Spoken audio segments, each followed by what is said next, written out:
Hi everybody, this is Weight Loss for Life. I'm Irene Rubom-Keller, licensed psychotherapist and author of the book Foodaholic, The 7 Stages to Permanent Weight Loss.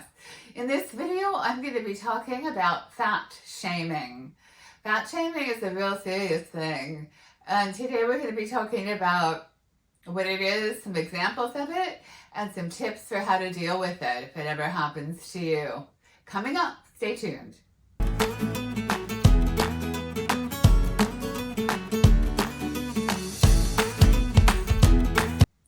Fat shaming is our culture's way of shunning anything deemed unattractive or unhealthy. And being obese or significantly overweight in this culture at this time is considered unattractive and it is unhealthy. And so it happens often. It happened to me. I'm maintaining a 60-pound weight loss right now, and I'm going to tell you a story of fat shaming that happened to me when I was heavy. So here are a couple examples of fat shaming that happened to me when I was at my top weight. I went to the doctor, and you know how you have to be weighed at the doctor? I mean, really, it's like every time you go, it's like, just get on the scale, get on the scale. It's like, why? Anyway, so I had to be weighed at the doctor. I didn't want to know what the weight was. And so I turned my back to the scale and I told the woman who was weighing me not to tell me the weight. I didn't want to know. She said, okay. So I turned my back to the scale, you know, you heard the click, click, click, and then I hear the big thing, you know, going to the 150, click, yeah. So anyway, fine. So she does the weight. She doesn't tell me. And so she takes my blood pressure. And I said, you know, I would like to know what the blood pressure is. And she said, if I told you your weight, your blood pressure would go up. Nice, huh? This gal was way more overweight than me, and yet here she's saying this to me. That's fat shaming. Another example of fat shaming from my life, when I was a patient at the obesity clinic where I now work at UCLA, I did a liquid full fast for 4 months. 4 full months, okay? And when you do that, the first week that you go on any kind of a radical diet like that, you're gonna lose a lot of water weight. And that water weight that you lost that first week, when you start eating food again, comes back. So as long as you know that, you can expect a large swing, right? I didn't when this happened to me. So I started back on food after 4.5 months, and my weight went up, I'd say a good 5 or 6 pounds, which is about what I lost the first week on the program. So I go to get on the scale, right, that first week back, weight's up, she's clicking, and she says to me, oh, so I can see you had no problem eating this week. Okay. Fat shaming. Have you been fat shamed?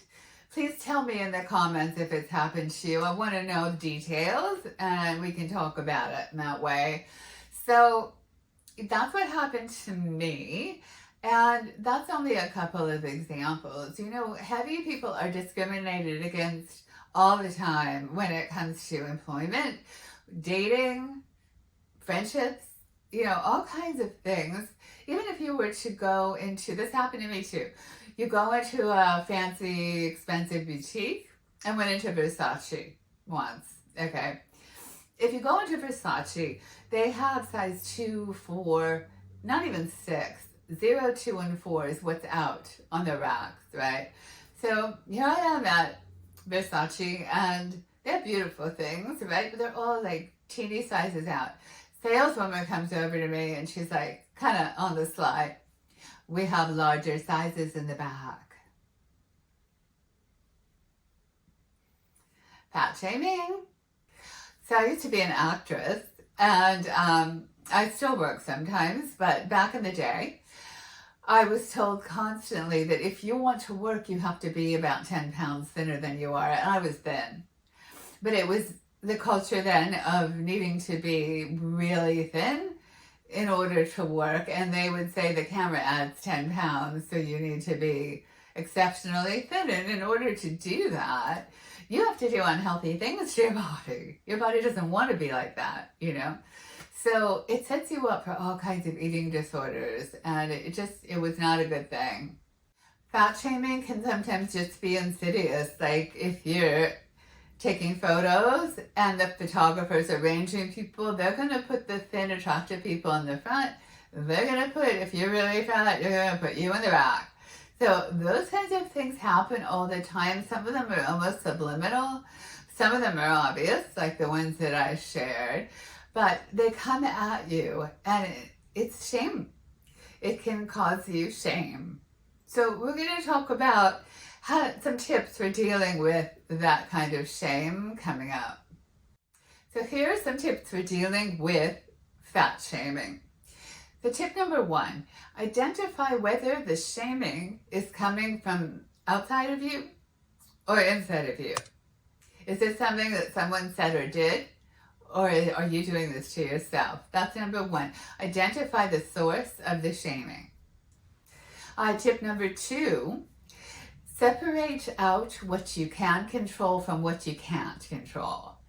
So people saying things to you out in the wild, you have no control whatsoever. All right? What you say to yourself, however, you can control. So start to get really clear on what are you saying to yourself versus what's coming at you from outside. This is number 1 and 2, all right? So once you separate that out, you can know, all right, I'm doing this to myself. Tip number 2. All right, tip number 3, identify how you fat shame yourself. Do you fat shame yourself? Do you say mean things to yourself about your body and about your weight? One of the things that you can do about this is, first of all, just be aware. Do you try on clothes that you know don't fit? That's kind of not a good thing to do. Do you look at yourself with disgust when you look in the mirror? I mean, these things are fat shaming coming from you. So the first thing to do is to be aware of what you actually do to yourself. Once you become aware that you are fat shaming yourself, then you can work on stopping it. So I highly recommend that you first start writing down some of the mean things you say to yourself as a start. And then, for the last tip, try speaking differently to yourself. And, when I tell people to be nicer to themselves and their thoughts, it's too vague. So if you were to imagine that you were speaking to a child, a small child, you wouldn't say, "You big fat loser, are you really going to eat that cookie? Because you're disgusting already, and you don't need another cookie, you big fat loser." Right? I mean, you'd never say that. I hope you would never say that to a child. Anyway, but we'll say that to ourselves, right? Call ourselves a big fat loser, or you're disgusting, or you're gross, or your stomach is huge, or whatever it is that we might say. So we need to quit that because it's fattening. Shame is fattening. I don't know if you know what I'm talking about right now, but when you feel badly about yourself and you use food to soothe that emotion, we're going to go to food, right? And so it can be really fattening. It's just not helpful. So if you find yourself shaming yourself, you're having really nasty thoughts about yourself, imagine you're a small child. See if you could be nicer. See if rather than say, "You big fat loser, you shouldn't have that cookie," why don't you say, "You know what you really want is to be thinner and healthier. Why don't we have this apple instead? Or why don't we make something we really like for less calories?" It's such a different feeling than "you big fat loser, just stop eating it." Right? So that's it for this video. If you've been fat shamed too, I'm really sorry. It's awful, it's painful, and it hurts, and it's hard to get over it. But not only can you get past it, you can stop shaming yourself, and you can lose weight and keep it off. And then ha to all those people that shamed you when you were fat, right? So if you got anything out of this video, please like and subscribe and come back and see me sometime again. And good luck on your weight loss journey.